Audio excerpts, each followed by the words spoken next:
Good morning to all of you. आज आपण bronchial asthma management हा टॉपिक रेस्पिरेटरी सिस्टीम रिलेटेड पाहणार आहोत. रेस्पिरेटरी सिस्टीम मध्ये दोन टॉपिक आहेत जे exam point of view pharmacology CCMP exam point of view महत्वाचे आहेत. त्यात ब्रोंकियल अस्थमा आणि दुसरं ट्रीटमेंट ऑफ कफ, त्यामध्ये ड्राय कफ, प्रोडक्टिव्ह कफची मॅनेजमेंट. दोन्ही क्वेश्चन महत्वाचे आहेत. त्यात ब्रोंकियल अस्थमावर लॉंग क्वेश्चनही विचारलं जाऊ शकतं, शॉर्ट नोट. तर लॉंग क्वेश्चन मध्ये काय विचारलं जातं की classify drugs useful in bronchial asthma, write down mechanism of action, uses and adverse effect of bronchodilator. Okay, bronchodilator ग्रुपवर क्वेश्चन येण्याचे चान्सेस जास्त आहे. शॉर्ट नोटला ही ब्रोंकोडायलेटर शॉर्ट नोट येऊ शकते. अजून शॉर्ट नोट मध्ये role of corticosteroid in bronchial asthma हा एक क्वेश्चन विचारला जाऊ शकतो. आणि अजून एक शॉर्ट नोट विचारली जाऊ शकते, स्टॅटस अस्थमॅटिकस म्हणजे severe stage of bronchial asthma जी असते त्याची मॅनेजमेंट कशी आहे स्टॅटस अस्थमॅटिकसची. बाकीचे ड्रग्स विषयी नाही त्याच्या म्हणजे एवढं विचारलं जातं किंवा त्यावर क्वेश्चन येण्याचे चान्सेस कमी आहे. बाकीचे जे ड्रग असतील ते क्लासिफिकेशन पॉईंट ऑफ व्ह्यू तुम्हाला पाठ करायचे आहेत. पण bronchodilator, role of corticosteroid in bronchial asthma आणि स्टॅटस अस्थमॅटिकस म्हणजे severe form of bronchial asthma, how will you manage. Okay, तर पहिले आपण इंट्रोडक्शन पार्ट पाहूया. ब्रोंकियल अस्थमा म्हणजे काय, तो कसा होतो, त्याची पॅथोफिजिओलॉजी काय, ते जर तुम्हाला समजलं तर कोणत्या प्रकारचे ड्रग आपण यूज करू शकतो ते तुम्हाला कळणार आहे. तर अस्थमा हा वर्ड जो आहे तो ग्रीक वर्ड पासून घेतलेला आहे. त्याचा मिनिंग आहे पॅन्टिंग, डिफिकल्टी इन ब्रीदिंग. तर it is a chronic inflammatory disease of the respiratory tract किंवा airway. It is characterised by hyper responsiveness of the tracheobronchial smooth muscle to variety of stimuli. जे ट्रकिओब्रोंकियल smooth muscle आहे ते जास्त responsive असतात आणि त्यामुळे tracheobronchial smooth मसलचं contraction होतं in response to variety of stimuli. Mainly ते ॲलर्जिक स्टिम्युलाय असतात, ॲलर्जन्स असतात. आणि it results in narrowing of the air tubes, त्याला आपण ब्रॉन्को कॉन्स्ट्रिक्शन म्हणतो. And it is often accompanied by increase secretion, mucosal secretion वाढतं. There is a chances of mucosal oedema and mucosal plugging formation. Mucosal secretion वाढतं, mucosal oedema होऊ शकतो आणि mucus plug formation होऊ शकतो. म्युकस सिक्रिशन झाल्यानंतर ते प्लग फॉर्मेशन करू शकतो, त्यामुळे ऑब्स्ट्रक्शन होऊ शकतं. तर ही झाली डेफिनेशन ब्रोंकियल अस्थमाची. थोडक्यात काय, symptomatic point of view, there is difficulty in breathing. अस्थमामध्ये डिफिकल्टी इन ब्रीदिंग असतं, आपल्याला ते माहिती आहे. त्यात ब्रॉन्को कॉन्स्ट्रिक्शन असतं, त्यामुळं श्वास घ्यायला त्रास होतो, हे तुम्हाला सर्वांना माहिती आहे. फक्त डेफिनेशन मध्ये काय, it is a chronic inflammatory disease of the airway. म्हणजे जे एअरवे आहे रेस्पिरेटरी ट्रॅक्ट त्याचं क्रोनिक इन्फ्लामेशन असतं. ब्रॉन्कायचं हायपर रिस्पॉन्सिव्हनेस असतं, त्याच्यामुळे ब्रॉन्को कॉन्स्ट्रिक्शन होऊ शकतं, म्युकोजल सिक्रेशन वाढू शकतो, mucosal oedema and plug formation होऊ शकतं. थोडक्यात काय, दोन तीन गोष्टी याच्यामध्ये आहेत. There is a broncho constriction, there is a reversible airway obstruction. Okay, त्यानंतर there is a inflammation. Okay, it is a chronic inflammation. Okay, and airway hyper responsiveness असतो आणि म्युकोजल प्लग फॉर्मेशन नंतर होतं. ओके, तर ही झाली ब्रॉन्कियल अस्थमाचं डेफिनेशन. आता science आणि symptoms अस्थमाचे काय काय दिसून येतात. तर डिफिकल्टी इन ब्रीदिंग हा एक तुम्हाला पेशंट कंप्लेंट करेल. ओके, तर त्याचप्रमाणे कॅरेक्टरिस्टिक व्हिजिंग जी आपण म्हणतो, ऑस्कल्टेशन मध्ये तुम्हाला व्हिजिंग दिसून येते. शॉर्टनेस ऑफ ब्रीथ असतं, ब्रीथ शॉर्ट असतं, कफ असतो. टॅकिपनिया काही पेशंट म्हणजे पेशंट मध्ये दिसतो. Chest tightness, chest pen, nocturnal awakening हे पेशंट कंप्लेन करतो. म्हणजे कधी कधी पेशंटला रात्री अटॅक आल्यावर श्वास घ्यायला त्रास होतो, तर त्याला उठून बसावं लागतं. उठून बसल्यावर त्याला थोडं बरं वाटतं. झोपल्यावर परत डिफिकल्टी इन ब्रीदिंग येतं. तर हे काही सिम्टम्स आहेत. विझिंग, शॉर्टनेस ऑफ ब्रीथ आणि कफ हे मोस्ट कॉमन आहे. Wheezing, shortness of breath and cough. Okay, chest tightness, chest pain आणि नॉक्टर्नल क्विकनिंग हे लेस कॉमन सिम्टम्स आहेत. काही लिटरेचरमध्ये ते मेन्शन आहेत. ओके, तर काही पेशंट मध्ये मल्टिपल सिमटम्स असू शकतात, काही पेशंट मध्ये फक्त व्हिजिंग असेल, कफ असेल, असंही असू शकतं. म्हणजे सिमटम्स व्हॅरी होतात, प्रत्येक पेशंट मध्ये हे वेगवेगळे सिमटम्स दिसून येतात. ओके. आता खूप सारे वेळेस हे अस्थमाचे अटॅक्स एखाद्या ॲलर्जनला एक्सपोजर झाल्यानंतर येतात आणि मुख्यतः हे हवेतले ॲलर्जन्स असतात. काही जणांना पर्टिक्युलर सीझन मध्ये अस्थमाचे अटॅक येतात, वातावरणात चेंज झाल्यानंतर. ओके. तर काहीतरी ॲलर्जनचा एक्सपोजर खूप साऱ्या पेशंट मध्ये अस्थमाच्या अटॅकच्या आधी येईल आणि ॲलर्जनला एक्सपोज झाल्यानंतर हा अस्थमाचा अटॅक प्रेसिपिटेट होतो. सायन्स मध्ये टॅकिपनिया म्हणजे रेस्पिरेटरी वाढतो, व्हिजिंग, ऑस्कल्टेशन मध्ये तुम्हाला व्हिजिंग दिसतं आणि कॅरेक्टरिस्टिक एक्सपायरेशनच्या वेळेस हे व्हिजिंग असतं. म्हणजे इन्स्पायरेशनच्या वेळेस नसतं, एक्सपायरेशनच्या वेळेस मेनली असतं. ओके. मेनली एक्सपायरेटरी असतं. ओके. आणि एक्सपायरेशनला टाइम लागतो, म्हणजे अं, जेव्हा श्वास सोडतो त्यावेळेस ती व्हिजिंग येतं आणि श्वास घेणे आणि सोडणे जी प्रोसेस आहे, तर जी श्वास सोडण्याची प्रोसेस आहे नॉर्मल पेक्षा जास्त वेळ ते घेते एक्झलेशनला, त्याला प्रोलॉंग एक्झलेशन म्हणतात. आणि डायफ्राम हा मेन मसल आहे रेस्पिरेशन साठी. त्याचबरोबर काही ऍक्सेसरी मसल रेस्पिरेशन साठी वापरले जातात, इंटरकोस्टल मसल. तर त्याचा वापरही वाढतो, कारण एक्झेल करण्यासाठी नॅरो एअरवे झालेले असतात आणि त्यामुळे जे श्वास घेतलेला आहे तो बाहेर सोडताना फोर्सफुली सोडण्यासाठी हे ऍक्सेसरी मसल ऑफ रेस्पिरेशन हे वर्क करतात. स्पायरोमेट्री जी इन्स्ट्रुमेंटनी जे आपलं स्पायरोमेट्री एक टेस्ट आहे, जनरली जे चेस्ट फिजिशियन आहे ते परफॉर्म करतात आणि त्याच्यामध्ये FEV1 ची व्हॅल्यू कमी असते. त्यात आता मी डिटेल जाणार नाही, फोर्स एक्सपिरेटरी व्हॉल्यूम 1 हे कमी झालेलं असतं.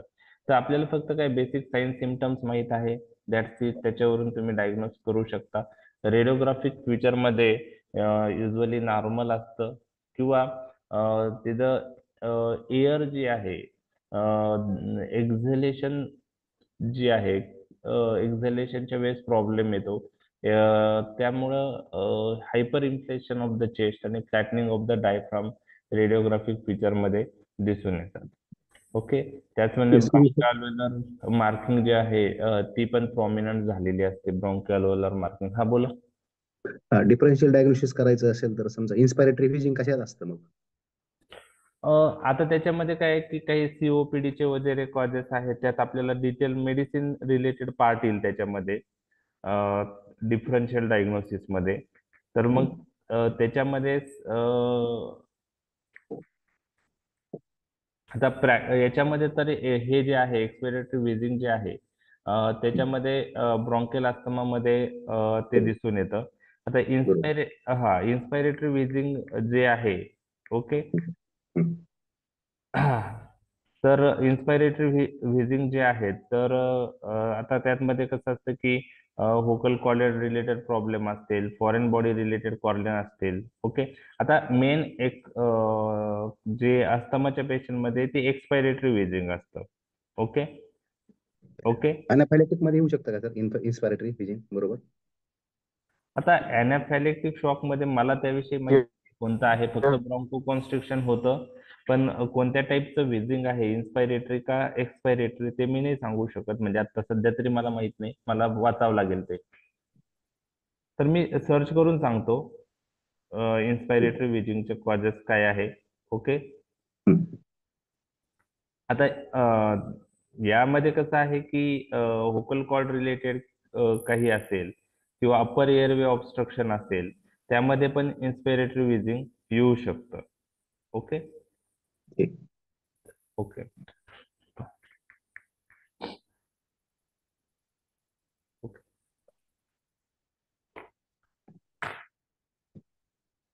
डिफरन्शियल डायग्नोसिस मध्ये भरपूर सारे गोष्टी असतात. तर मेडिसिन रिलेटेड पार्ट आहे, तुम्हाला थोडं ओव्हरलुक करून मी तुम्हाला सांगतो. म्हणजे एक्झॅक्ट मला आता सध्या तरी कॉजेस क्लिअर सांगू नाही शकत मी. ठीक आहे. तर ठीक मी आहे. ग्रुपवर टाकतो ते इन्स्पायरेटरी व्हिजिंग आणि एक्सपायरेटरी व्हिजिंगचे. ठीक आहे. ओके. हो.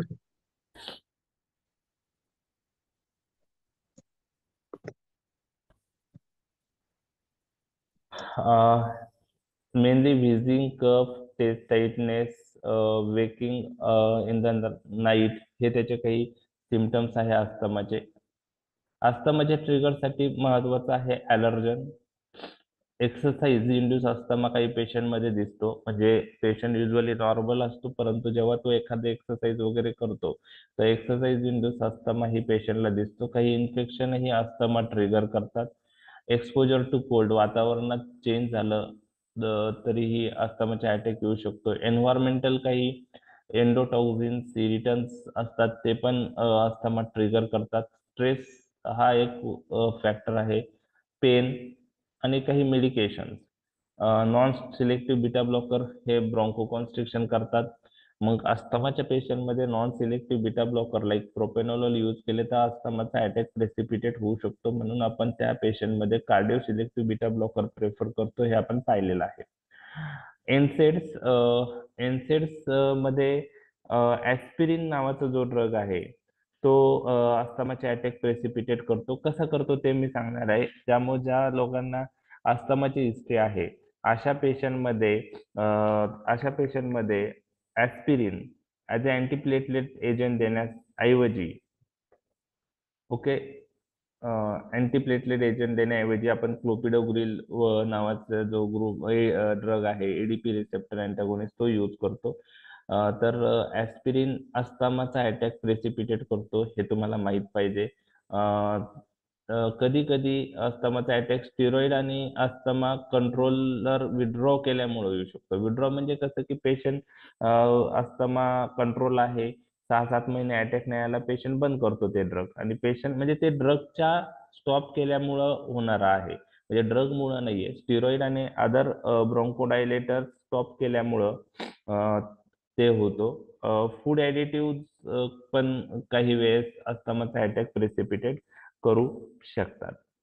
ठीक आहे. अस्थमा पॉइंट ऑफ व्ह्यू कोणते drug day to day clinical practice मध्ये तुम्ही यूज करतात? लिव्होलिन, कोणता? Deriphyllin, Deriphyllin, levosalbutamol, salbutamol, levosalbutamol, डेरिफायलिन.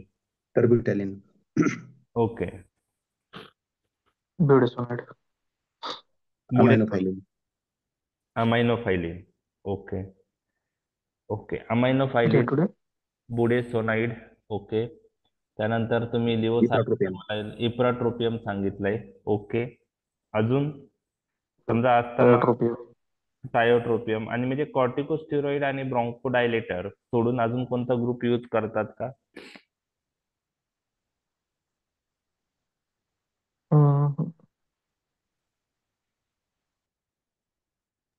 Antibiotic वगैरे अँटीबायोटिक इन्फेक्टिव्ह इटिओलॉजी असेल तर आपण यूज यूज करू करतो. शकतो. ओके.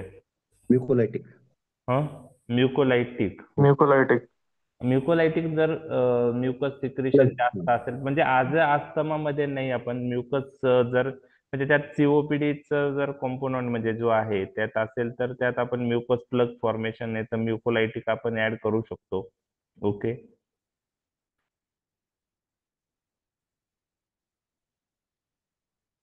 ओके.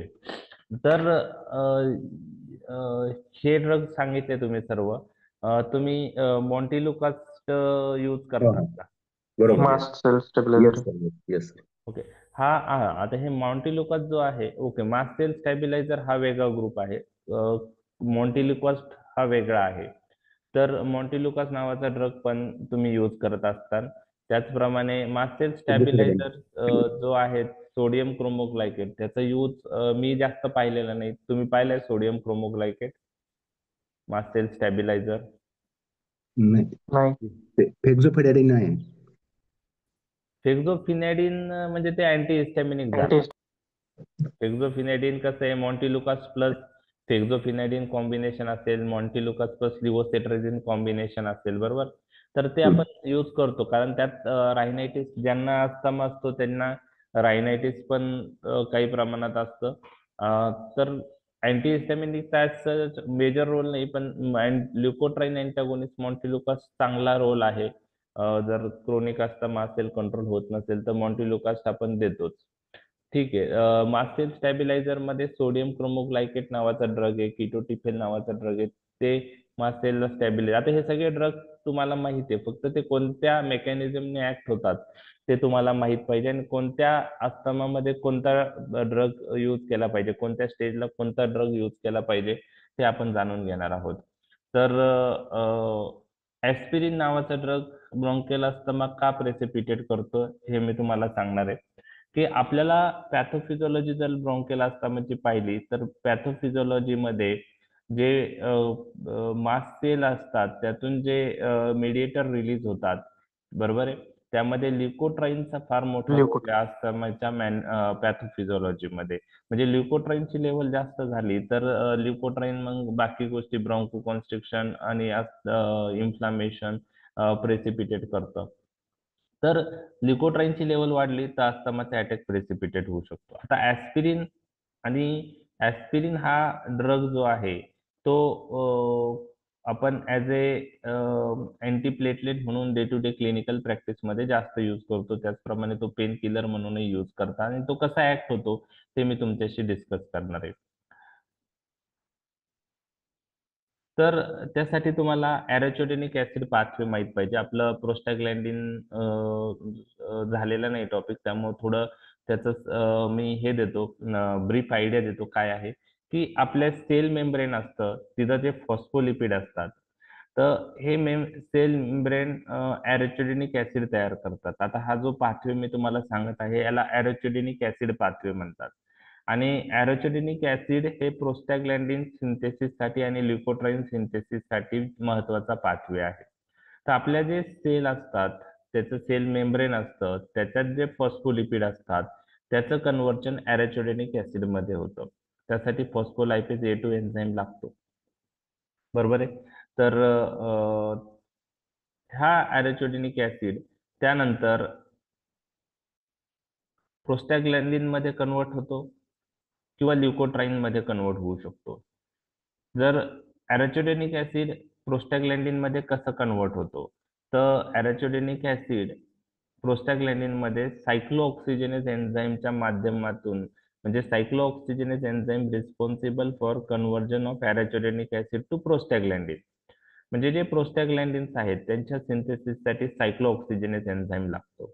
आणि हे प्रोस्टॅग्लॅन्डिनचा रोल कुठं आहे? पेन मध्ये आहे, फिवर मध्ये आहे, इन्फ्लामेशन मध्ये आहे.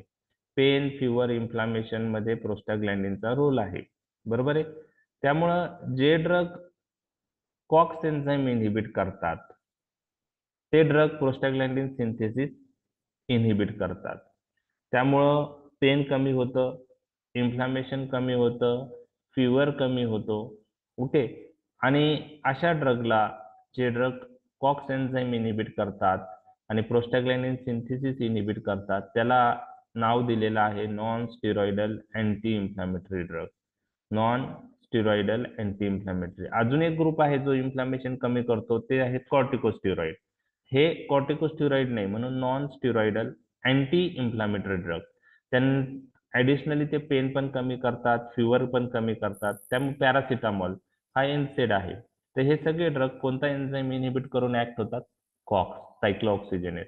आणि त्यामुळे कसली सिंथेसिस होत नाही? प्रोस्टॅग्लॅन्डिन.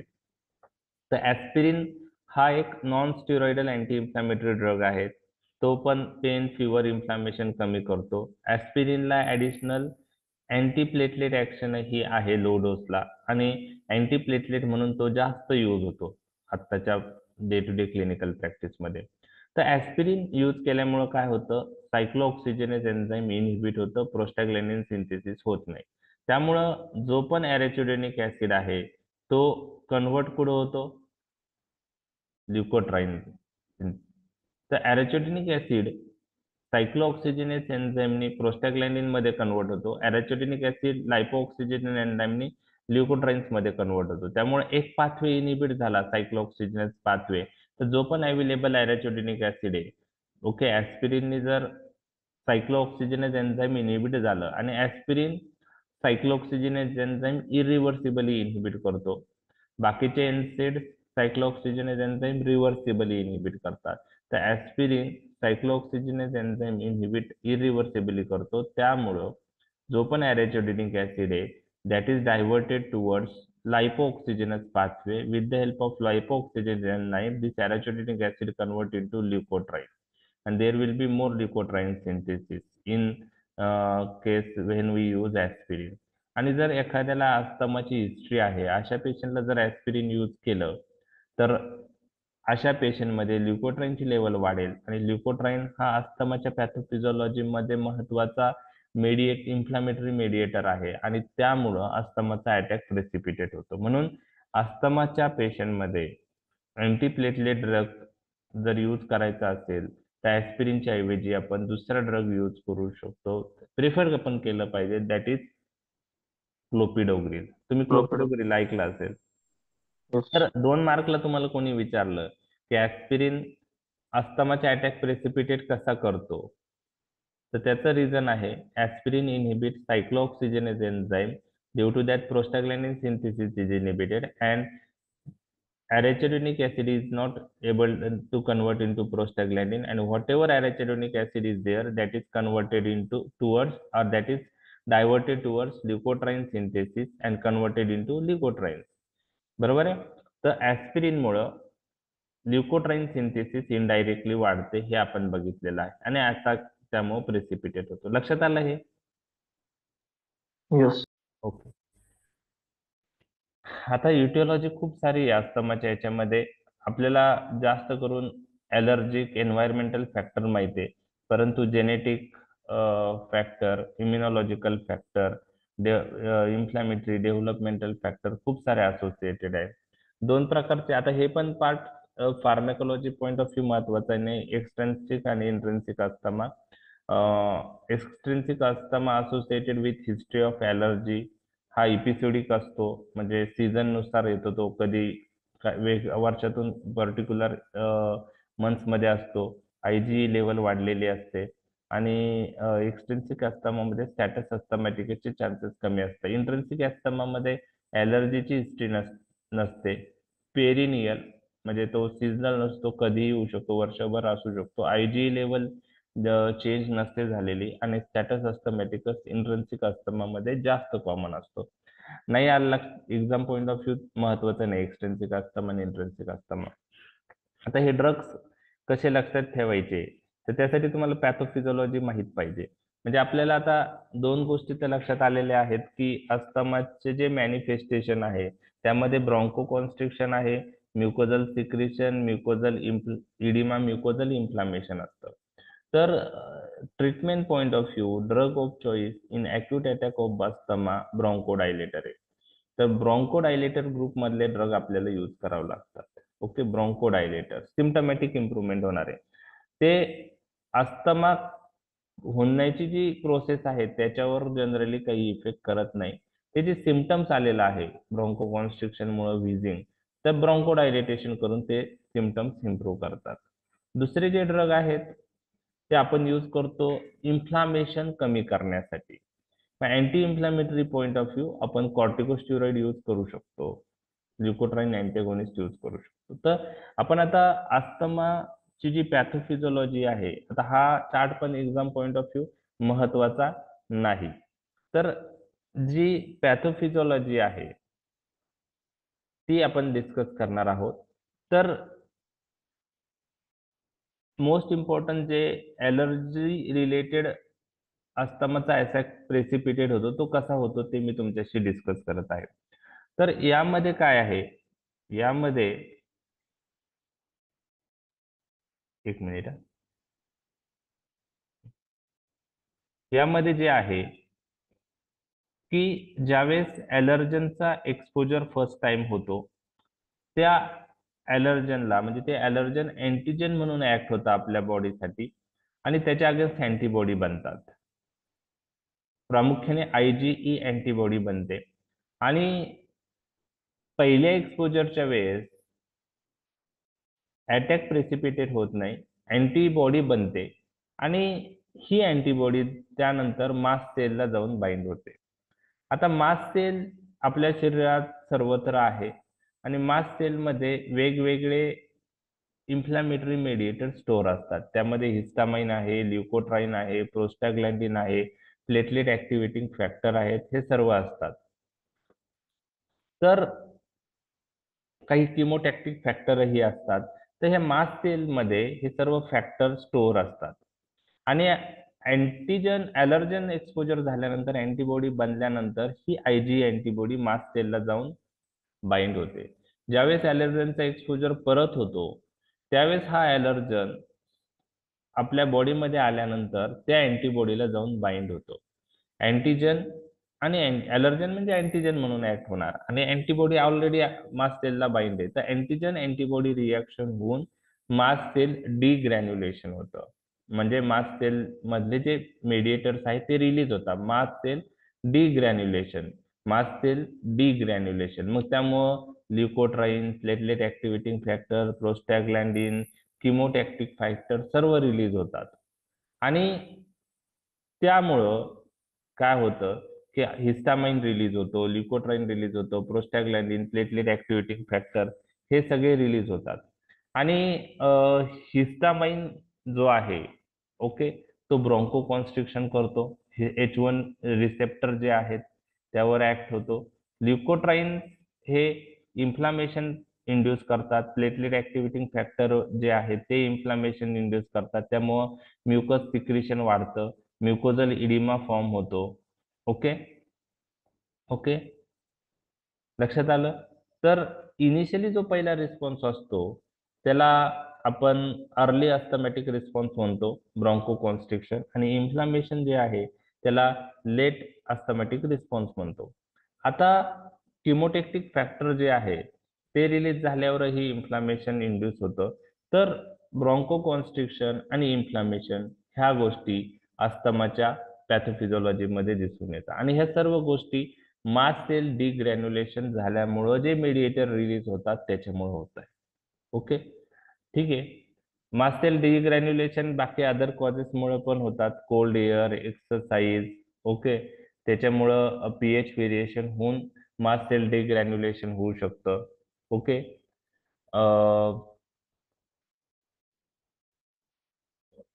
इन्फेक्शन जेव्हा होतं त्यावेळेस एअरवे नर्व एंडिंग ऍक्टिव्हेट होतात आणि त्याच्यामुळे न्यूरोट्रान्समीटर मेनली ऍसिटिल कोलिन रिलीज होतो, तो ब्रॉन्को कॉन्स्ट्रिक्शन करतो. म्हणजे ह्या सर्व फॅक्टर्सचा रोल ब्रॉन्कियल अस्थमाच्या पॅथोफिजिओलॉजीमध्ये आहे.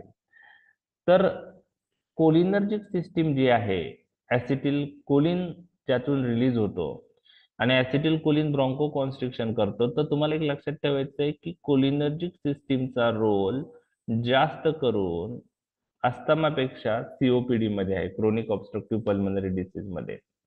त्यामुळं कोलिनर्जिक सिस्टीम ब्लॉक करणारे ड्रग, अँटी कोलिनर्जिक ड्रग हे अस्थमापेक्षा सीओपीडी मध्ये जास्त उपयुक्त आहे. आता आपल्याला ओव्हरऑल पॅथोफिजिओलॉजी लक्षात आली तर आपण कोणकोणते ड्रग याच्यात यूज करू शकतो तर आपण पाहिलेलं आहे. ड्रग मध्ये ब्रॉन्को कॉन्स्ट्रिक्शन रिव्हर्स करण्यासाठी आपण ब्रॉन्को डायलेटेशन करणारे ब्रॉन्को डायलेटेशन जे करतात ते ड्रग आपण देऊ शकतो. आता ब्रॉन्को डायलेटेशन कोणते ड्रग करतात तर त्यामध्ये 3 ड्रग आहे. बीटा 2 अगोनिस्ट, साल्ब्युटामॉल, टर्बिटॉलिन तुम्ही सांगितलंय, साल्मेट्रॉल. अँटी कोलिनर्जिक ड्रग आहे इप्राट्रोपियम ब्रोमाइड, टायोट्रोपियम ब्रोमाइड, आणि तिसरा जो ग्रुप आहे तो थिओफायलिन आहे. त्यात अमायनोफायलिन आहे, डेरिफायलिन आहे. ह्या 3 ग्रुप व्यतिरिक्त बाकी ड्रग ब्रॉन्को डायलेटर नाहीत हे तुम्हाला लक्षात ठेवायचं. कॉर्टिकोस्टेरॉइड ब्रॉन्को डायलेटेशन करत नाही. खूप वेळा व्हायवात विचारलं जातं की how corticosteroids are effective in bronchial asthma, तर लगेच आन्सर येतं दे आर ब्रॉन्कोडायलेटर, पण ते चुकीचं आहे. ते इन्फ्लामेशन कमी करून ऍक्ट होतात. ते तुमचं आन्सर आलं पाहिजे. आणि आपण क्रोनिक अस्थमामध्ये प्रेफर करतो. अॅक्यूट अटॅक ऑफ ब्रॉन्कियल अस्थमामध्ये कॉर्टिकोस्टेरॉइडचा काही रोल नाही. अॅक्यूट अटॅक ऑफ ब्रॉन्कियल अस्थमामध्ये तुम्हाला ब्रॉन्कोडायलेटरच यूज करावं लागतं. तर ब्रॉन्कोडायलेटेशन मध्ये 3च ग्रुप आहे, बीटा 2 अगोनिस्ट, साल्ब्युटामॉल, टर्बिटॉलिन, बांबुटेरॉल, साल्मेट्रॉल. अँटीकोलिनर्जिक जे इन्हेलेशनल रूटने यूज करतात ते अँटीकोलिनर्जिक एएनएस मध्ये आपले झालेले आहेत, इप्राट्रोपियम ब्रोमाइड, टायोट्रोपियम ब्रोमाइड आणि मिथिल झॅन्थिन. ओके थिओफायलिन, अमायनोफायलिन, डेरिफायलिन जे आहेत ते आहेत. ओके हे ब्रॉन्कोडायलेटर्स आहे. ओके त्याचप्रमाणे आपण कोणते ड्रग यूज करू शकतो? आता यामध्ये बाकीचे ड्रग पण आहेत. त्यामध्ये इन्फ्लामेशन कमी करणारे ड्रग्स, त्यामध्ये मुख्यतः जे पॉप्युलर आहे ते आहेत कॉर्टिकोस्टेरॉइड. तर काही कॉर्टिकोस्टेरॉइड हे इनहेलेशनल रूटने यूज होतात, काही कॉर्टिकोस्टेरॉइड आपण ओरली किंवा पॅरेंटली देतो. तर इनहेलेशनल कॉर्टिकोस्टेरॉइडचे एक्झाम्पल तुम्हाला सर्वांना माहित आहे. कोणकोणते ड्रग आपण इनहेलेशनल म्हणजे कोणते कॉर्टिकोस्टेरॉइड इनहेलेशनल रूटने देतो किंवा जे पंपने देतो आपण म्हणू शकतो? Budesonide, formoterol, okay, budesonide, okay formoterol, okay formoterol. Okay. तर बुडेसोनाइड आहे. ओके. त्यानंतर फ्लुटिकासोन आहे. ओके. परंतु प्रिडनिसोलॉन, हायड्रोकॉर्टिसॉन हे आपण इनहेलेशनल रूटने नाही देत, ते आपण ओरली किंवा IV रूटने देतो. हे तुम्हाला लक्षात ठेवायचं आहे. तर ओरल कॉर्टिकोस्टेरॉइड किंवा पॅरेंटल ओरल आणि IV कोणते देतात किंवा पॅरेंटल किंवा सिस्टेमिक कॉर्टिकोस्टेरॉइड असं म्हणू शकतो, आणि टॉपिकली कोणते देतात असं दोन्ही कॉर्टिकोस्टेरॉइड तुम्हाला माहित पाहिजे. आणि कॉर्टिकोस्टेरॉइड ब्रॉन्को डायलेटर नाहीत, ते अँटी इन्फ्लॅमेटरी ड्रग्ज आहेत. ओके, हे तुम्हाला लक्षात ठेवायचं आहे. अॅक्यूट अटॅक ऑफ ब्रॉन्कियल अस्थमामध्ये त्यांचा काहीही रोल नाही. ते काय यूज करतात? आपण क्रोनिक अस्थमामध्ये आपण हे यूज करतो as a anti inflammatory for prophylaxis point of view. तर कॉर्टिकोस्टेरॉइडचा मुख्यतः रोल हा प्रोफॅलेक्सिस म्हणून आहे, हे तुम्हाला लक्षात ठेवायचं आहे. त्याची मेकॅनिझम काय आहे अँटी इन्फ्लॅमेटरीची वगैरे त्या डिटेल आता आपण जाणार नाही, जेव्हा आपण कॉर्टिकोस्टेरॉइड डिस्कस करू, कारण त्याला anti inflammatory point of view हे जे इन्फ्लॅमेटरी मेडिएटर्स आहेत त्याचीच ऍक्शन ते सप्रेस करतात. पण कसे करतात ते आपण तेव्हा पाहणार आहोत. ओके. त्यानंतर मी तुम्हाला सांगितलं leukotriene is also very important mediator in the pathophysiology of bronchial asthma. त्यामुळे ल्युकोट्राईन अँटागोनिस्ट नावाचे जे ड्रग आहेत ते पण आपण म्हणजे लिकोट्राईन अँटागोनिस्ट ग्रुप मधले ड्रग आपण अस्थमामध्ये यूज करू शकतो. त्यामध्ये कोणकोणते ड्रग आहे? मॉन्टिलुकास, झापिरलुकास, प्राणलुकास. ओके, सगळे मुलांच्या नावावरून चालू होता, मॉन्टी, झापीर, प्राण. ओके, मॉन्टिलुकास, झापिरलुकास, प्राणलुकास. ओके, ठीक आहे. अजून कोणते ड्रग आपण अस्थमामध्ये यूज करू शकतो? अस्थमाचा अटॅक प्रेसिपिटेट होण्यासाठी महत्वाचा जो फॅक्टर आहे मास्ट सेल डिग्रॅन्युलेशन. कधी होतं मास्ट सेल डिग्रॅन्युलेशन? ज्यावेळेस ऍलर्जन स्पॉट. ॲलर्जन कशाला बाइंड होतात? अँटीबॉडीला. ओके. तर आपण दोन गोष्टी करू शकतो. एक तर प्रिव्हेन्शन साठी त्या ॲलर्जनचा एक्सपोजर आपल्याला होऊ द्यायचा नाही. म्हणजे आपण त्या गोष्टी ज्यामुळे अस्थमाचा अटॅक प्रोसिपिटेट होतो ते अवॉइड करायचा. ते ऑलवेज पॉसिबल नसतं. एरो ॲलर्जन मध्ये आपण फक्त एकच आहे, थंडीत जास्त अस्थमाचा अटॅक प्रेसिपिटेट होत असेल तर आपण थंडीत बाहेर जाणं किंवा ते टाळू शकतो. परंतु जो एरो ॲलर्जन्स आहेत एअर मधले किंवा एन्व्हायरमेंटल चेंज झाल्यामुळे जो प्रेसिपिटेट होतो तो प्रिव्हेंट करणं ऍज तर काही नॉन फार्मेकोलॉजिकल मेजरने पॉसिबल नसतं. तर काही गोष्टी आपण करू शकतो एक्सपोजर अवॉइड करायचा. दुसरं काय करू शकतो आपण की आता जे अँटीजन शरीरात आलेले आहेत ते अँटीबॉडीला बाइंड झाल्यावरच मास्ट सेल डिग्रॅन्युलेशन करणार आहे. बरोबर आहे? अँटीजन शरीरात आल्यानंतर ओके अँटीजन अँटीबॉडी रिॲक्शन होणार आहे आणि ही अँटीजन अँटीबॉडी रिॲक्शन झाल्यावर मास्ट सेल डिग्रॅन्युलेशन होणार आहे. तर हे जे अँटीजन अँटीबॉडी रिॲक्शन जी होती ती जर अवॉइड केली, ब्लॉक केली, ओके, प्रिव्हेंट केली तर मास्ट सेल डिग्रॅन्युलेशन नाही होणार. त्यामुळं आता मोनोक्लोनल अँटीबॉडी जी अस्थमामध्ये अप्रूव्ह झालेली आहे ती आपण अस्थमामध्ये यूज करू शकतो. त्या ड्रगचं नाव आहे ओमॅलिझुमॅब. ओमॅलिझुमॅब सबक्युटेनियसली आपण यूज करू शकतो, पण ते रेअरली यूज होतं. डे टू डे क्लिनिकल प्रॅक्टिसमध्ये ओपीडी बेसिसवर होत नाही.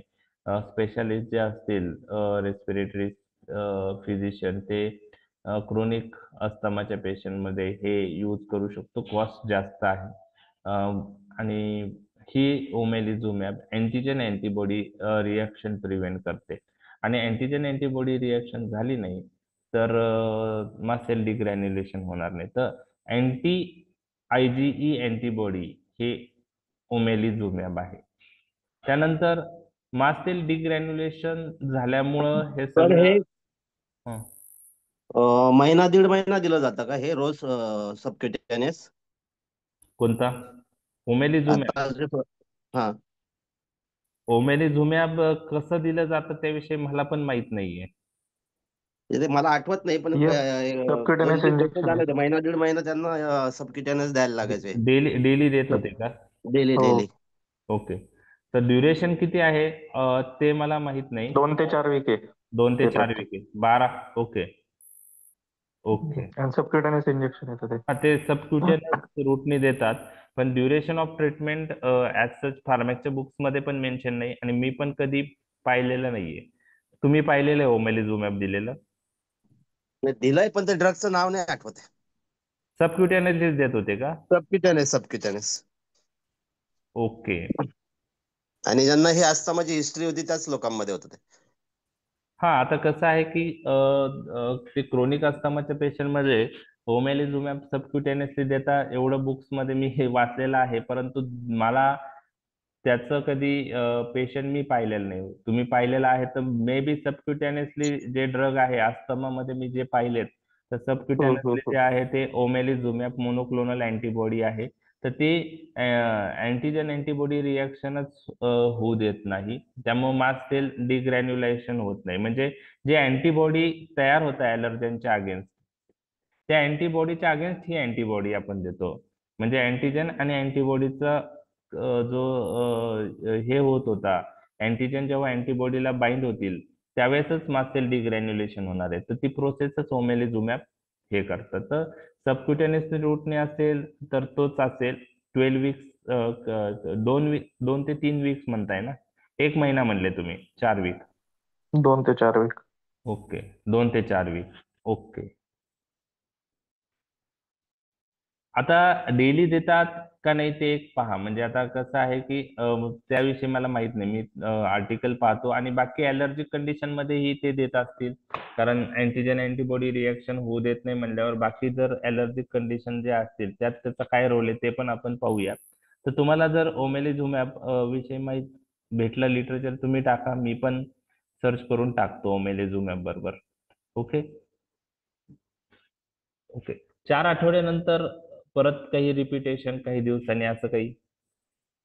नाही सर, रिपिटेशन वगैरे काही नाही. त्यानंतर त्यांना बऱ्यापैकी रिलीफ पण असतो. ओके. आता हे कसं आहे की ओमेलिझुमॅब हे प्रिव्हेंटिव्ह पॉइंट ऑफ व्ह्यू आहे.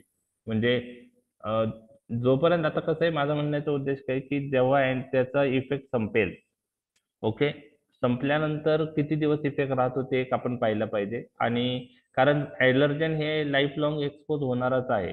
ड्रगचा इफेक्ट संपला का परत अँटीजन अँटीबॉडी रिॲक्शन होऊ शकते.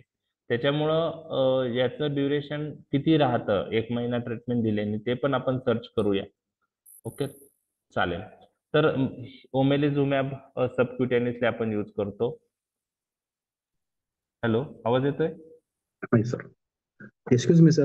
हा.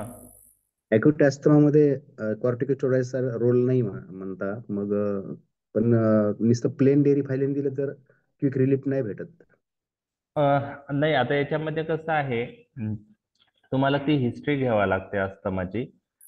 एपिसोडिक अस्थमा जो असतो म्हणजे महिन्यातून 1-2 वेळा अस्थमाचा अटॅक येतोय. आता हे as per book acute attack of bronchial asthma मध्ये कॉर्टिकोस्टेरॉइडचा त्या अटॅक प्रिव्हेंट का, जो अटॅक आलेला आहे आता समजा ब्रॉन्को कॉन्स्ट्रिक्शन झालेला आहे त्याच्यामध्ये कॉर्टिकोस्टेरॉइडचा रोल नाहीये. म्हणजे त्यावेळेस आपल्याला जे सिम्पटम्स इम्प्रूव्ह करणे ब्रॉन्को डायलेटेशन तेच लागतं, बरोबर आहे. काही पेशंट असे असतात की त्यांना अस्थमाचा अटॅक हा नेहमी येतो. ओके, त्याला आपण क्रोनिक अस्थमा म्हणतो. इपिसोडिक अस्थमा म्हणजे आज अस्थमाचा अटॅक आलेला आहे, त्यानंतर 15-20 दिवस नाही येणार, एखाद दिवशी परत येणार. ओकेजनली जे होतो ना त्याला आपण तो जो अटॅक आहे त्याच्यासाठी फक्त बीटा-2 अगोनिस्ट दिले तरी चालतात.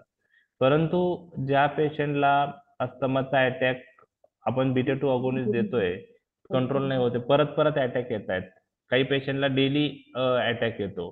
सीझनल जर असेल काहींना तर त्या सीझन मध्ये डेली वातावरण चेंज झालं तर रोज त्यांना ब्रॉन्को कॉन्स्ट्रिक्शन वाटतं, चेस्ट चेस्ट टाइटनेस राहतं, त्यावेळेस मग आपण कॉर्टिकोस्टेरॉइड ऍड करतो. पण कॉर्टिकोस्टेरॉइडचा रोल हा अॅक्यूट अटॅक मध्ये नाहीये. कॉर्टिकोस्टेरॉइड अटॅक परत येण्याचं जे चान्सेस आहेत ते कमी करतात, म्हणजे प्रोफॅलॅक्टिक रोल आहे. म्हणजे रिकरन्स कमी करतात. हा रिकरन्स कमी करण्यासाठी ते असतात. म्हणजे anti inflammatory point of view जे आहे ना त्याचे ऍक्शन्स, म्हणजे हे जे मेडिएटर्स आहेत, हिस्टामाइन, ल्युकोट्राईन, हे सगळे जे मेडिएटर्स आहेत हे इन्फ्लामेशन इंड्यूस करतात. तर हे कॉर्टिकोस्टेरॉइड अँटी इन्फ्लॅमेटरी म्हणून काम करतात. इन्फ्लामेशन इंड्यूस होत नाही, ब्रॉन्कोकॉन्स्ट्रिक्शन मग होत नाही. परंतु झालेलं ब्रॉन्कोकॉन्स्ट्रिक्शन ते ब्रॉन्कोडायलेटेशन ते नाही करत. त्यांचा रोल ब्रॉन्कोडायलेटर म्हणून आहे. म्हणून अॅक्यूट अटॅक मध्ये कॉर्टिकोस्टेरॉइडचा रोल नाही असं आपण म्हणतो. आता क्लिनिकल प्रॅक्टिस मध्ये काय होतं, खूप ठिकाणी अस्थमाला स्टार्टिंग पासून कॉर्टिकोस्टेरॉइड प्लस साल्मेट्रोल कॉम्बिनेशन जे आहे ते यूज केलं जातं. दोन्ही पंप यूज केले जातात. तर त्यामध्ये त्यांच्या हिस्ट्रीमध्ये जर डेली अटॅक्स येण्याचे चान्सेस दिसत असतील किंवा अस्थमा हा रिपीटेडली येत आहे, त्यावेळेस आपण कॉर्टिकोस्टेरॉइड देऊ शकतो. पण ऑकेजनल येत असेल ना, त्यावेळेस बीटा 2 अगोनिस्ट देऊन पहा, त्यांनी कंट्रोल झालं. बरोबर आहे. म्हणजे अननेसेसरी कॉर्टिकोस्टेरॉइड यूज करण्याची गरज नाही. पण ठीक आहे. खूप सारे चेस्ट फिजिशियन पण मी पाहिलेले आहेत की ते सुरुवातीपासून कॉर्टिकोस्टेरॉइड पण ऍड करतात. बरोबर, तुम्ही पण पाहिलं असेल ते. म्हणजे खूप साऱ्या अस्थमाच्या पेशंट मध्ये कॉर्टिकोस्टेरॉइड असतातच ना. हो. तर ते ऑकेजनली असेल तर नाही यूज केलं तर चालू शकतं. थोडक्यात काय की तुम्हाला जर acute attack of bronchial asthma म्हणजे जो अटॅक आलाय तो सबसाईड करायला कॉर्टिकोस्टेरॉइड दिल्याने फायदा आहे का, तर त्याचा आन्सर अॅक्यूट अटॅकला नाहीये. लक्षात आलं? म्हणजे ठीक आहे सर. ओके. त्यानंतर मास्ट सेल डिग्रॅन्युलेशन, मास्ट सेल जे स्टॅबिलाईज होतात, असे ड्रग आपण मास्ट सेल स्टॅबिलाईज करणारे ड्रग दिले. म्हणजे अँटीजन अँटीबॉडी रिॲक्शन जरी झाली, मास्ट सेलवर जे अँटीबॉडी अटॅच आहेत त्याला अँटीजन बाइंड झाले, अँटीजन अँटीबॉडी रिॲक्शन जरी झाली तरी मास्ट सेलला स्टॅबिलाईज करणारे ड्रग पण आता अवेलेबल आहे. त्याला मास्ट सेल स्टॅबिलायझर म्हणतात. Sodium cromoglycate, ketotifen. पण ते drug day to day clinical practice मध्ये एवढे कॉमनली यूज, म्हणजे ते पण prophylactic point of view use करू शकतो आपण. मास्ट सेल स्टॅबिलायझर म्हणजे ते मास्ट सेल मधून इन्फ्लॅमेटरी मेडिएटर रिलीज करणार नाही. जे ऑलरेडी रिलीज झाले त्याच्यावर त्यांची ऍक्शन नाही, त्याने काही सिमटम्स यायचे ते येणार आहे, पण फर्दर मास्ट सेल डिग्रॅन्युलेशन ते होऊ देणार नाही. म्हणजेच अटॅक कमी करण्याचं काम मास्ट सेल स्टॅबिलायझर करू शकतं. म्हणून मास्ट सेल स्टॅबिलायझरचा रोलही as a prophylactic point of view आहे. पण prophylactic point of view corticosteroids are much better than mast cell stabiliser. म्हणजे सोडियम क्रोमोग्लायकेट जे आहे किंवा किटोटायफेन. ऐकलंय तुम्ही सोडियम क्रोमोग्लायकेट किंवा किटोटिफेन? किटोटिफेन ऐकलंय. किटोटिफेन ऐकलंय. ओके. यूज पाहिला, ऐकलाय? नाही. नाही. तर एवढे कॉमनली यूज होत नाही. क्लासिफिकेशन पॉइंट ऑफ व्ह्यू मी सांगत असतो, मी पण त्याचा यूज पाहिलेला नाही. ऍक्च्युली सोडियम क्रोमोग्लायकेट हे इन्हेलेशनल रूटने दिले जाणारा ड्रग आहे. तर मी आतापर्यंत तरी सोडियम क्रोमोग्लायकेट अस्थमाच्या पेशंट मध्ये पाहिलेला नाही त्याचा यूज. ओके. तर त्याचं रिझन असं आहे की कॉर्टिकोस्टेरॉइड हा चांगले आणि बेटर इफिकेसी असणारे ड्रग आहे याच्यापेक्षा. त्यामुळं as a prophylactic point of view corticosteroids आपण जास्त प्रेफर करतो. ठीक आहे. आता आपण ऍक्च्युअल ड्रग कडे वळूया. की पॅथोफिजिओलॉजी वरून आपल्याला काही अंदाज आलाय ड्रगचा.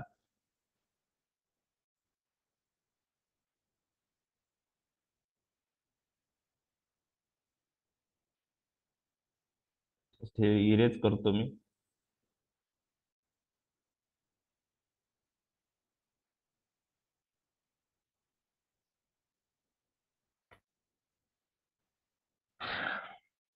तर एअरवे नॅरोविंग असतं, इन्फ्लामेशन असतं, म्युकस प्लग फॉर्मेशन आहे.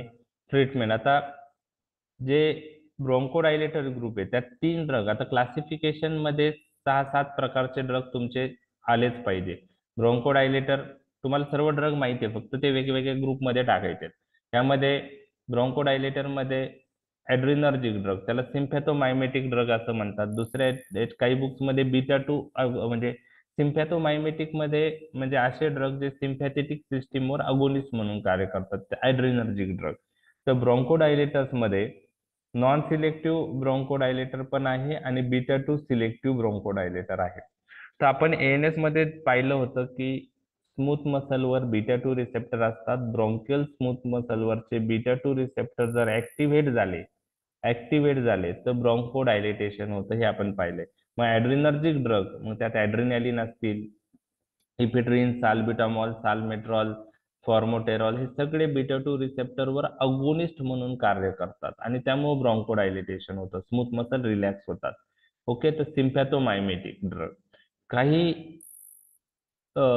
कॅन्डिडेट ब्रॉन्कोडायलेटर मध्ये चुकून बीटा ब्लॉकर्स लिहितात, कारण खूप सारे ड्रग ब्लॉकर्स असतात.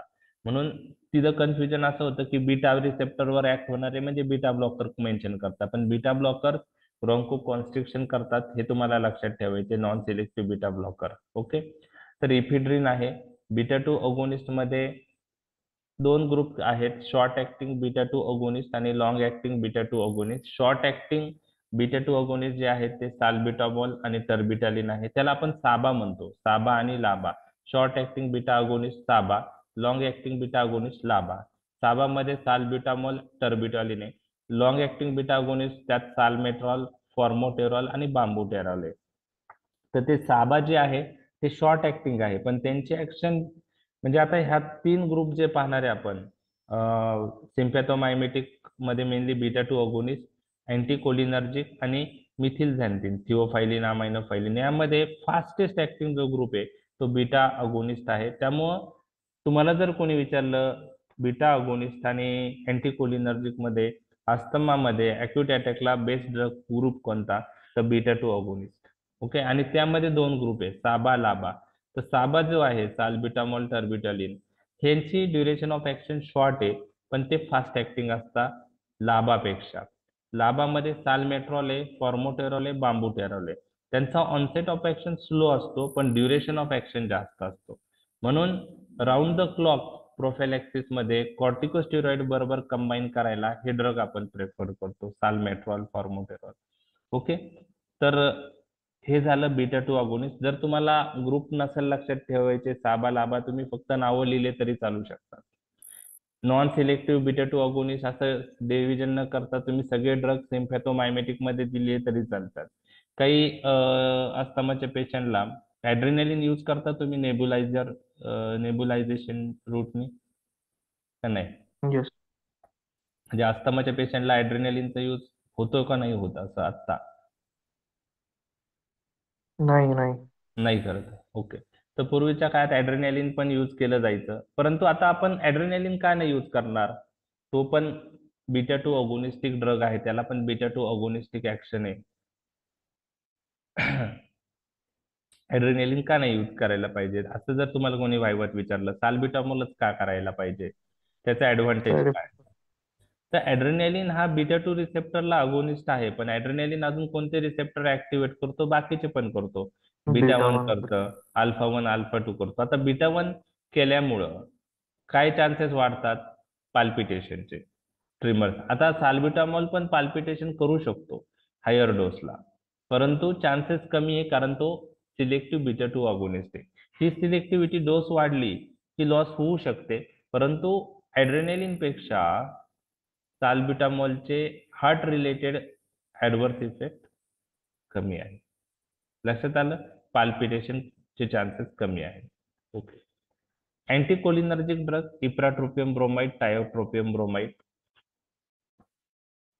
यांचा यूज अस्थमामध्ये ऍज ए ब्रॉन्कोडायलेटर आहे, परंतु सिम्पॅथोमायमेटिक ड्रग पेक्षा अँटीकोलिनर्जिक ड्रग हे स्लो ऍक्टिंग आहे. त्यांची ड्युरेशन ऑफ ऍक्शन जास्त आहे, परंतु ऑनसेट ऑफ ऍक्शन स्लो आहे. दुसरी गोष्ट, जर पॅथोफिजिओलॉजीचा विचार केला, अस्थमापेक्षा सीओपीडी आणि अस्थमॅटिक ब्रोंकायटिस आणि सीओपीडीच्या पॅथोफिजिओलॉजीमध्ये कोलिनर्जिक सिस्टीमचा रोल जास्त आहे. त्यामुळे अँटीकोलिनर्जिक आपण सीओपीडी किंवा अस्थमॅटिक ब्रोंकायटिस मध्ये प्रेफर करतो अस्थमापेक्षा. अस्थमामध्ये पण यूज करू शकतो. जनरली ते बीटा 2 अगोनिस्टच्या कॉम्बिनेशन मध्ये यूज करतात, म्हणजे बीटा 2 अगोनिस्ट प्लस अँटीकोलिनर्जिक कॉम्बिनेशन. त्याचा काय फायदा आहे ते मी तुम्हाला नंतर सांगणारच आहे. मिथिलझॅन्थिन हे ड्रग फॉस्फोडायस्टेरेज एन्झाईम इनिबिट करून सायक्लिक एएमपी वाढून ऍक्ट होतात. मिथिलझॅन्थिन फॉस्फोडायस्टेरेज इनिबिटर. फॉस्फोडायस्टेरेज एन्झाईम सायक्लिक एएमपीचं मेटाबॉलिझम 5' मध्ये करतो आणि हे ड्रग फॉस्फोडायस्टेरेज एन्झाईमला इनिबिट करतात. त्यामुळे सायक्लिक एएमपीचं मेटाबॉलिझम सायक्लिक एएमपीचं मेटाबॉलिझम होत नाही आणि त्यामुळं सायक्लिक एएमपीची लेवल वाढते आणि cyclic AMP smooth muscle relax करून ब्रॉन्कोडायलेटेशन करतो. त्यात मिथिलझॅन्थिन मध्ये थिओफायलिन, अमायनोफायलिन, डॉक्झिफायलिन हे आहेत आणि रिसेंटली सिलोमिलास्ट आणि रोफ्लुमिलास्ट हे मिथिलझॅन्थिन अवेलेबल आहेत, रिसेंटली अप्रूव्ह झालेले ड्रग आहेत. तर हे मिथिलझॅन्थिन. तर ब्रॉन्कोडायलेटर विचारलं तर हे 3 ड्रगच तुम्हाला 3 ड्रग विषय लिहायचे, म्हणजे शॉर्ट नोट आली ब्रॉन्कोडायलेटरवर तर हे 3 ग्रुपच एक्सप्लेन करायचे. त्यात कॉर्टिकोस्टेरॉइड लिहित नाही बसायचं, त्यामध्ये ल्युकोट्राईन अँटागोनिस्ट लिहायचे नाहीत, हे लक्षात घ्या. त्यात मास्ट सेल स्टॅबिलायझर लिहायचं नाहीये, बरोबर आहे. ब्रॉन्कोडायलेटरवर शॉर्ट नोट आली तर हे 3च ग्रुप येतात. ओके. नंतरचे ड्रग अफेक्टिंग ल्युकोट्राईन सिंथेसिस. आता ल्युकोट्राईन सिंथेसिस ही ॲराचिडोनिक ऍसिड पासून होते, हे तुम्हाला लक्षात आलं. ॲराचिडोनिक ऍसिड ल्युकोट्राईन मध्ये कन्व्हर्ट होण्यासाठी एक एन्झाईम लागतं, त्या एन्झाईमचं नाव आहे लायपो ऑक्सिजनेज एन्झाईम. आणि झालेले ल्युकोट्राईन तयार झालेले हे ल्युकोट्राईन रिसेप्टरवर ऍक्ट होतात, LT1 रिसेप्टरवर, आणि मग इन्फ्लामेशन आणि बाकीच्या गोष्टी घडून येतात, बरोबर आहे. तर जे ल्युकोट्राईन सिस्टीमवर ऍक्ट होणारे ड्रग आहेत त्यात ल्युकोट्राईन अँटागोनिस्ट आहे जे मार्केटमध्ये अवेलेबल आहे. मॉन्टिलुकास, झापिरलुकास, प्राणलुकास्ट, इरालुकास्ट. तुम्हाला सांगितलं सगळ्या ड्रगची नावं मुलांचे जे नाव आहे त्याच्यासारखी आहेत, त्याच्यावरून स्टार्ट होतात, मॉन्टी, झापीर, प्राण, इरा. आणि दुसरा जो ड्रग आहे तो यूज होत नाही मार्केटमध्ये, अवेलेबल आहे का नाही माहित नाही, पण अस्थमामध्ये आपण यूज करत नाही कारण त्याचे साईड इफेक्ट आहेत. तो ग्रुप आहे lipo oxygenase inhibitor. MCQ point of view लक्षात ठेवायचं आहे. आणि ड्रग आहे झायल्युटॉन, म्हणजे ॲराचिडोनिक ऍसिड पासून ल्युकोट्राईन सिंथेसिस होऊ द्यायची नाही. ॲराचिडोनिक ऍसिडचं कन्व्हर्जन ल्युकोट्राईन मध्ये इनिबिट करायचं, त्याला त्या ग्रुपचं नाव आहे लॉक्स इनिबिटर. त्यात ड्रग आहे झायल्युटॉन, पण साईड इफेक्ट्समुळे झायल्युटॉन आपण यूज करत नाही. आपण ल्युकोट्राईन अँटागोनिस्ट यूज करतो, म्हणजे ल्युकोट्राईन रिसेप्टर ब्लॉक करणारे ड्रग देतो, त्याच्यामुळं ल्युकोट्राईनची ऍक्शन ल्युकोट्राईन रिसेप्टरवर होणार नाही. Mast cell stabiliser, sodium cromoglycate, ketotifen, nedocromil. Corticosteroid मध्ये 2 ग्रुप तुम्हाला लक्षात ठेवायचे, एक इनहेलेशनल कॉर्टिकोस्टेरॉइड आणि दुसरं सिस्टेमिक कॉर्टिकोस्टेरॉइड. सिस्टेमिक मध्ये हायड्रोकॉर्टिसॉन आहे, प्रिडनिसोलॉन. हे ड्रग इनहेलेशनल रूटने यूज होत नाही, हायड्रोकॉर्टिसॉन, प्रिडनिसोलॉन. आणि इनहेलेशनल कॉर्टिकोस्टेरॉइडची नावं आहेत बेक्लोमिथॅझिन, बुडेसोनाइड, फ्लुटिकॅसोन, फ्लुनिसोलाइड, सिक्लोसेनाइड. हे सगळे इनहेलेशनल रूटने यूज होणारे. बेक्लोमिथॅझोन, बुडेसोनाइड, फ्लुटिकॅसोन, ओके, फ्लुनिसोलाइड आणि सिक्लोसोनाइड. ओके. आणि लास्ट ग्रुप जो आहे तो anti IgE antibody omalizumab. Anti IgE antibody omalizumab. तर हे 5 ग्रुप अस्थमाच्या मॅनेजमेंट मध्ये तुम्हाला माहित पाहिजे. तर क्लासिफिकेशन जर समजलं त्याच्यावरून तुम्हाला मेकॅनिझम पण समजणार आहे. तर आता हे अप्रोच जो आहे ट्रीटमेंटसाठी, एक तर आपण अँटीजन, हे एक्झाम मध्ये कोणी विचारणार नाही approach. Prevention of antigen antibody reaction करू शकतो, त्यासाठी आपल्याला अँटीजन अवॉइड करू शकतो आपण, किंवा हायपोसेन्सिटायझेशन म्हणजे जे ॲलर्जन आहे त्याचं हायपोसेन्सिटायझेशन करू शकतो. IgE अँटीबॉडी न्यूट्रलाइज करणारा ड्रग ओमेलिझुमॅब आपण देऊ शकतो. इन्फ्लामेशन, हायपर रिएक्टिव्हिटी कमी करणारे ड्रग कॉर्टिकोस्टेरॉइड देऊ शकतो. मास्ट सेल स्टॅबिलायझर आपण मास्ट सेल मधून जे मेडिएटर रिलीज होतात ते प्रिव्हेंट करण्यासाठी देऊ शकतो. आणि जे रिलीज झालेले मेडिएटर आहे ते ब्लॉक करण्यासाठी आपण leukotriene antagonist, platelet activating factor antagonist, anti histaminic drug use करू शकतो. तुम्हाला मी सांगितलं की इन्फ्लामेशन मध्ये कधी कधी कोलिनर्जिक सिस्टीम ऍक्टिव्हेट होते आणि त्यामुळे ब्रॉन्कोकॉन्स्ट्रिक्शन होतं. तर अँटी कोलिनर्जिक ड्रग आपण न्यूरोट्रान्समीटर ब्लॉक करणारा ड्रग म्हणून कन्सिडर करू शकतो. पण अस्थमामध्ये तेवढा त्याचा रोल नाही. पण आपण ज्यावेळेस कंट्रोल नाही होते त्यावेळेस बीटा 2 अगोनिस्ट बरोबर अँटी कोलिनर्जिक ही bronchodilator point of view add करतो ब्रॉन्कोडायलेटेशन चांगलं होण्यासाठी. ओके. आणि जे डायलेटर न्यूरोट्रान्समीटर आहे त्याच्यासारखे ऍक्ट होणारे सिम्पॅथोमायमेटिक, डायरेक्टली ऍक्टिंग ब्रॉन्कोडायलेटर मिथिलझॅन्थिन. तर तो पार्ट तुम्हाला कोणी एक्झाम मध्ये विचारणार नाही, क्लासिफिकेशन तुम्हाला माहित पाहिजे. आता sympathomimetic drugs, adrenergic drugs. Why selective beta 2 agonists are preferred over non-selective adrenergic drugs? Because selective beta 2 blocker mainly acts on beta 2 receptor. This drug will not act on beta 1 receptor, alpha 1 receptor, alpha 2 receptor. त्यामुळं selective beta 2 agonists are safer drug as compared to adrenaline and isoprenaline.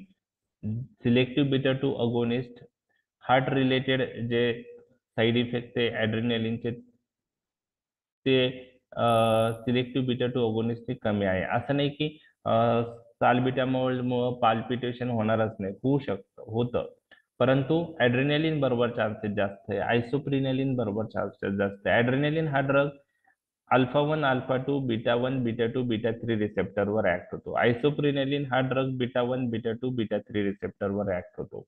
तर ते non selective drug आहे. मग त्याच्याऐवजी beta 2 selective drug चांगला. Adrenergic drug most effective and fastest acting bronchodilator by inhalational route. Okay.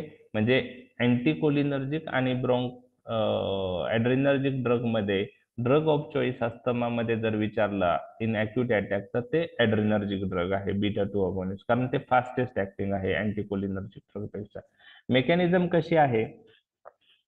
Beta 2 receptor हे कोणत्या टाईपचं receptor आहे आठवतंय तुम्हाला? आता जी प्रोटीन कपल रिसेप्टर आहे हे मला म्हणजे मी तुम्हाला सांगतोय, त्यामध्ये जी प्रोटीन कपलचे टाईप्स आठवत आहे? GS, GQ, GI type GI आहे. नाही, GS टाइप. GS टाइप आहे.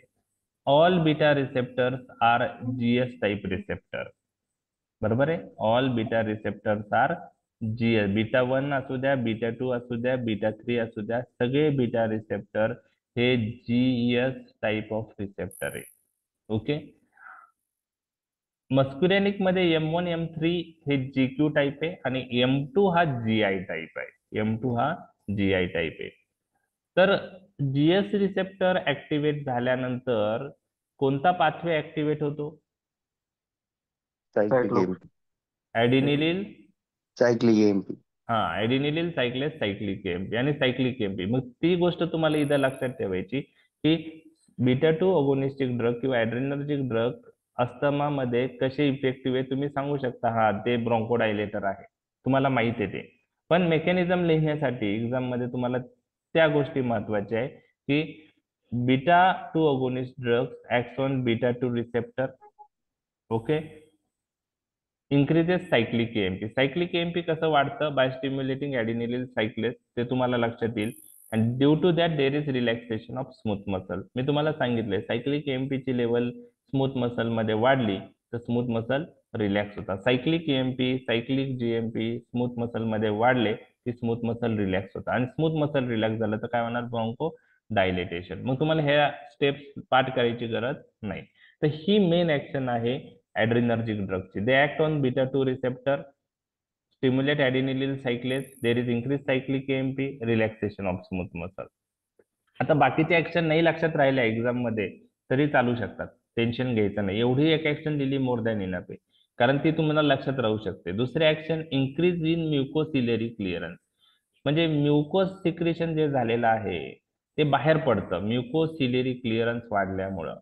जे रेस्पिरेटरी ट्रॅकला लाइनिंग इपिथेलियम असते, जे सिलिया असतात, त्याची मुवमेंट होऊन त्या जे म्युकस सिक्रेट झालेलं आहे ते बाहेर पडण्यासाठी हा म्युकोसिलियरी क्लिअरन्स जो वाढला त्याचा फायदा होतो. Increase in mucociliary clearance, suppress microvascular leakage, inflammation मध्ये जे मायक्रोव्हॅस्क्युलर लिकेज होतं ते सप्रेस करतं.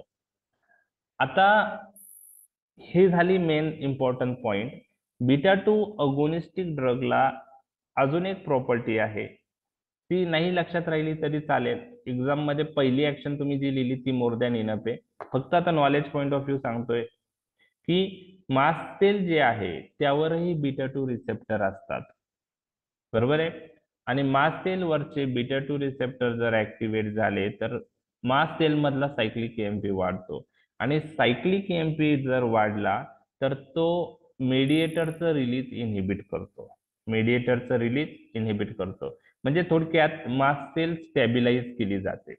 मास्ट सेल स्टॅबिलायझर ड्रग तर तुम्हाला माहितीच आहे, ते सोडियम क्रोमोग्लायकेट वगैरे, पण बीटा 2 अगोनिस्टिक ड्रगलाही काही प्रमाणात मास्ट सेल स्टॅबिलायझर प्रॉपर्टी आहे. तर चौथे ऍक्शन आहे बीटा 2 अगोनिस्टची, may inhibit mediator release from mast cell, okay, but may not contribute to beneficial action in the treatment of asthma because rapid desensitization of beta receptor present on mast cell. He action asthma मध्ये इतकी जास्त contribute नाही होत beneficial point of view, म्हणजे beneficial point of view इतका त्याचा role नाहीये, कारण मास्ट सेल वरचे जे बीटा 2 रिसेप्टर आहे त्याचं लगेच डिसेन्सिटायझेशन होतं, त्यामुळे बीटा 2 अगोनिस्टची ऍक्शन त्या मास्ट सेलवर होत नाही. ओके, तर ह्या 4 ऍक्शन आहेत, त्यापैकी पहिली ऍक्शन जरी लक्षात ठेवली तरी मोर दॅन इनफ आहे. आता शॉर्ट ऍक्टिंग आणि long acting. Short acting beta अगोनिस्टला साबा म्हणतात, लॉंग ऍक्टिंग बीटा अगोनिस्टला लाबा म्हणतात. तुम्हाला जर विचारलं what are the example of SABA, what are the example of LABA, okay, तर साल्ब्युटामॉल आणि टर्ब्युटॅलिन हे साबा आहे. बाकीचे तुम्ही लाबा मध्ये लक्षात ठेवू शकता, साल्मेट्रॉल, फॉर्मोटेरॉल, बॉम्बुटेरॉल. ओके, तर हे कुठे यूज होतं SABA? We use for acute attack of asthma. आणि लाबा आपण राऊंड द क्लॉक प्रोफिलॅक्सिस मध्ये यूज करतो अलॉंग विथ कॉर्टिकोस्टेरॉइड, कारण त्यांची ड्युरेशन ऑफ ऍक्शन जास्त आहे. तर साबा आपण का यूज करतो अक्यूट अटॅकला? लाबापेक्षा म्हणजे साबा बीटा 2 अगोनिस्ट अक्यूट अटॅकला ड्रग ऑफ चॉईस आहे, त्यात साबा आपण प्रेफर करायचे, कारण साबाला त्यांची ड्युरेशन ऑफ ऍक्शन शॉर्ट आहे पण त्याचा ऍडिशनल पॉइंट काय की फास्ट ऑनसेट ऑफ ऍक्शन आहे. Okay, fast onset. मग साल्ब्युटामॉल आणि टर्ब्युटॅलिन हे ड्रग ऑफ चॉईस म्हणू शकतो. हायली सिलेक्टिव्ह बीटा 2 अगोनिस्ट, आणि त्याच्यामुळे सिव्हिअर ऍडव्हर्स इफेक्ट कमी आहे, म्हणजे पाल्पिटेशनचे चान्सेस कमी आहे. होऊ शकतं पाल्पिटेशन, असं नाही की नाही, डोस वाढला, जास्त पफ घेतले, होऊ शकतं. आपण इनहेलेशनल रूटने यूज करू शकतो, ओरल रूटने यूज करू शकतो. साल्ब्युटामॉल 5 मिनिटात इनहेलेशनल रूटने तो ऍक्ट होतो, ड्युरेशन ऑफ ऍक्शन 2 ते 4 आहे. ओरल रूटने 4 ते 6 ऍक्शन आहे. आणि तुम्हाला जर विचारलं बीटा 2 अगोनिस्टचे कॅरेक्टरिस्टिक ऍडव्हर्स इफेक्ट, तर मसल ट्रिमर्स हा आन्सर तुमचा आलाच पाहिजे. का होता मसल ट्रिमर्स? साल्ब्युटामॉल मुळे किंवा कोणत्याही बीटा 2 अगोनिस्ट मुळे स्केलेटल मसल स्पिंडल फायबरवरचे बीटा 2 रिसेप्टर ऍक्टिव्हेट होतात, स्केलेटल मसल स्पिंडल फायबरचे. तर मसल ट्रिमर्स, पाल्पिटेशन हे 2 ऍडव्हर्स इफेक्ट तुम्हाला माहितच पाहिजे. बाकी adverse effect restlessness, nervousness, non specific आहे. थ्रोट इरिटेशन होऊ शकतं इनहेलेशनल रूटने, आणि अँकल इडिमा. ओके, तर हे सगळे ऍडव्हर्स इफेक्ट आहेत साल्ब्युटामॉलचे. मसल ट्रिमर्स, पाल्पिटेशन हे 2 जरी आले तरी मोर दॅन इनफ आहे. Use salbutamol we use to terminate acute attack of bronchial asthma by inhalational route. Because of frequent side effects, oral beta 2 agonist therapy is reserved for patients who cannot correctly use inhaler or as an alternative or adjuvant drug in severe asthma. तर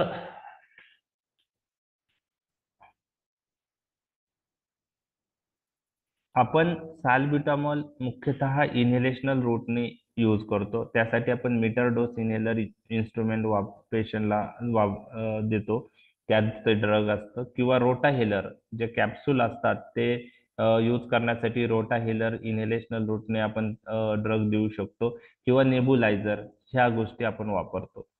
साल्ब्युटामॉल orally generally आपण अस्थमाच्या पेशंटमध्ये कधी देतो, म्हणजे generally आपण inhalational route prefer करतो. Oral beta 2 agonist आपण avoid का करतो की साईड इफेक्ट मुळे. साईड इफेक्ट होऊ शकतात, बरोबर आहे. पण जर क्रोनिक अस्थमा असेल, सिव्हिअर अस्थमा, तर काही वेळेस आपल्याला बीटा टू अगोनिस्ट ओरली ही आपण शिफ्ट करतो, किंवा काही पेशंटला इनहेलेशनली ड्रग यूज करता येत नसेल, म्हणजे patient is not able to use this beta dose inhaler, rota inhaler correctly, त्यावेळेस पण आपल्याला मग ओरली साल्ब्युटामॉल देण्याची गरज पडते. ओके, तर तुम्ही ओरल यूज जास्त पाहिलाय का इनहेलेशनल? इनहेलेशनलच पाहिला असेल, ओरली आहे यूज जास्त. इनहेलेशन. ओके, ओरली यूज पाहिलाय, ओरली काही दिवस देतात असं काही काही पेशंटला? लिव्होसाल्बेटामॉल पाहिजे. लिव्होसाल्ब्युटामॉल, ओके. तर 100 to 200 मायक्रोग्राम बाय इनहेलेशनल रूट आहे, 2 ते 4 मिलीग्राम ओरल रूटने आहे, नेब्युलायझेशनने 2 ते 5 मिलीग्राम आहे, आणि 0.5 mg सबक्युटेनस किंवा इंट्रामस्क्युलर आहे. तर यामध्ये आता हे वेगवेगळे रूट आहेत. Dose exam point of view महत्वाचे नाहीत. ओके, टर्ब्युटॅलिन साल्ब्युटामॉल सारखंच आहे, आपण 250 मायक्रोग्राम इनहेलेशनलनी देतो, 5 मिलीग्राम ओरल देतो टर्ब्युलॅन. लाबामध्ये जे ड्रग आहेत, साल्मेट्रॉल, ओके, फॉर्मोटेरॉल, बांबुटेरॉल, हे जनरली ज्या पेशंटला अस्थमाचे अटॅक परत परत येत आहेत, त्यात आपण मग राऊंड द क्लॉक प्रोफिलॅक्सिस साठी long acting beta agonist plus corticosteroid combination आपल्याला देण्यासाठी हे आपण यूज करतो. तर मेंटेनन्स थेरपी किंवा राऊंड द क्लॉक प्रोफिलॅक्सिस म्हणू शकतो. जास्त वेळ आपल्याला ब्रोंकोडायलेटेशन इफेक्ट लागत असेल आणि ओव्हरनाईट जे ब्रोंकोडायलेटेशन पॉइंट ऑफ व्ह्यू आपल्याला लॉंग ऍक्टिंग ड्रग देणं गरजेचं आहे, म्हणजे नॉक्टर्नल अस्थमा असेल तर त्यातही आपण लाबा प्रेफर करू शकतो. It is advocated that long-acting beta-2 agonist should be used only in combination with inhalational steroid. Combined formulations are available. As per guidelines, आपण जे long-acting beta-2 agonist आहे, तो जनरली कॉम्बिनेशन मध्ये इनहेलेशनल कॉर्टिकोस्टेरॉइड बरोबर देतो. त्यात साल्मेट्रॉल आहे, फर्स्ट लॉंग ऍक्टिंग बीटा-2 अगोनिस्ट आहे, ऑनसेट ऑफ ऍक्शन स्लो आहे, म्हणून अॅक्यूट अटॅकला आपण साल्ब्युटामॉल प्रेफर करायचं साल्मेट्रॉल पेक्षा. Okay, so not suitable for acute attack. Salbutamol पेक्षा साल्मेट्रॉलची ऑनसेट ऑफ ऍक्शन स्लो आहे. More selective beta two agonist than salbutamol, more lipophilic, so accounts for longer duration of action. Salmeterol fluticasone combination puff available आहे, 25 मायक्रोग्राम साल्मेट्रॉल आणि फ्लुटिकोसोन either 125 किंवा 250 मायक्रोग्राम ह्या एक dose मध्ये तेवढा ड्रग दिला, एका पफचा डोस आहे तो. तर आपण अस्थमा मध्ये हे जे कॉम्बिनेशन आहेत, 2 पफ बीडी बाय इनहेलेशनल रूटने पेशंटला ऍडवाइज करू शकतो, ज्याच्यात अस्थमा रिपीटेड येतोय, त्यासाठी आपल्याला लॉंग ऍक्टिंग बीटा अगोनिस्ट आणि कॉर्टिकोस्टेरॉइड कॉम्बिनेशन यूज करायचं असेल तर आपण हे करू शकतो. ओके, रोटाकॅप फॉर्म्युलेशन मध्ये ही कॉम्बिनेशन अवेलेबल आहे. फॉर्मोटेलॉर लॉंग ऍक्टिंग ड्रग आहे, 12 ते 24 मायक्रोग्राम बीडी डोस आहे. बांबुटेरॉल हा प्रोड्रग आहे, हा ड्रग ऍक्टिव्ह फॉर्म मध्ये कन्वर्ट होतो सुडोकोलिनेस्टरेज एन्झाईमने प्लाझ्मा मध्ये आणि लंग मध्ये. हा जनरली क्रोनिक अस्थमा मध्ये किंवा नॉक्टर्नल अस्थमा जे आहे त्यामध्ये सिंगल इव्हिनिंग डोस म्हणून यूज होतो, 10 ते 20 मिलीग्राम ओरली आपण देतो. बांबुटेरॉलचा यूज पाहिलाय तुम्ही? ओके, ओरली देतात. ओरली. याचं इनहेलेशनल आहे का अवेलेबल? नाही. नाही. चालेल, चेक करा तुम्ही, मला तरी वाटतं नाहीये ते. तर लॉंग ऍक्टिंग ड्रग आहे बांबुटेरॉल. तर लाबा जे आहे त्यात बांबुटेरॉल, फॉर्मोटेलॉर आणि साल्मेट्रॉल आहे. ठीक आहे, 8:45 झालेले आहेत, तर राहिलेला पार्ट मी उद्या डिस्कस करतो आणि उद्या आपण संपवायचा प्रयत्न करूया. त्यामध्ये अँटीकोलिनर्जिक आणि मिथिल झॅन्थिन आहेत आणि कॉर्टिकोस्टेरॉइड महत्वाचे आहे. आणि मॅनेजमेंट आपण कशी देतो, acute attack, chronic attack, status asthmaticus, ते पार्ट आपल्याला डिस्कस करायचे. तर उद्या आपण 7:30 वाजता डिस्कस करूया. ठीक आहे, PDF मी शेअर करतो. आवाज येतोय ना?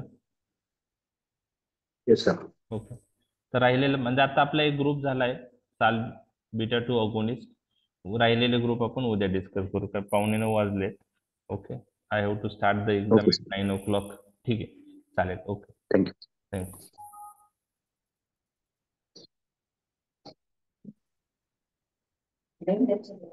हम्म.